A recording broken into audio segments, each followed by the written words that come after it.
अस्सलाम वालेकुम। बिस्मिल्लाहिर्रहमानिर्रहीम। आज हम पेशावरी चिकन कढ़ाई बना रहे हैं 1 किलो की। ये एक पाव में मैंने तेल डाल दिया है।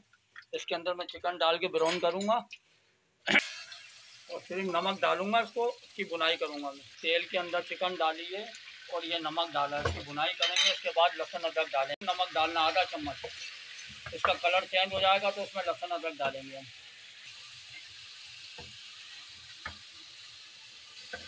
ये ज़रा इसका कलर चेंज हो जाए तो इसमें लहसुन अदरक डालेंगे। सिर्फ ये बुनाई करनी हो रही है, इसका कलर चेंज हो रहा है, लेकिन और ज़रा बुनाई हो जाए क्योंकि ये टमाटर में बनेगी। ये पेशावरी कढ़ाई है। ये चिकन के अंदर चम्मच लहसुन अदरक डाल लूँ। इसकी बुनाई करने के बाद फिर टमाटर डालूँगा। सब पानी का डालेंगे इसमें और ये 3 टमाटर डाल देंगे इसमें, तकरीबन 1 पाव के करीब। अब इसको ढक देंगे हम। इसकी बुनाई करनी है, पानी खुश्क हो जाए और इसका हमने छिलका टमाटर का निकाल लेना। तकरीबन 7-8 मिनट लगेंगे इसको। नमक और लहसुन में हमने डाल दिया तो फिर टमाटर डाल दिए थे 1 पाव से ज़्यादा, 4 अदद। अब ये 2 चम्मच कढ़ाई मसाले के डालने हैं इसमें, ठीक है।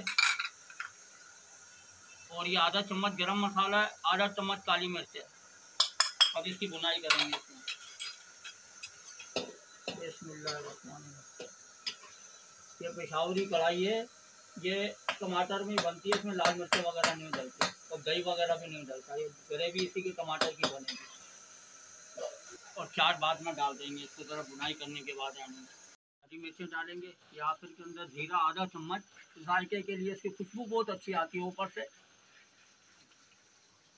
ये ज़रा फैला देंगे। इसके बाद अदरक डालेंगे इसमें। ये देखें,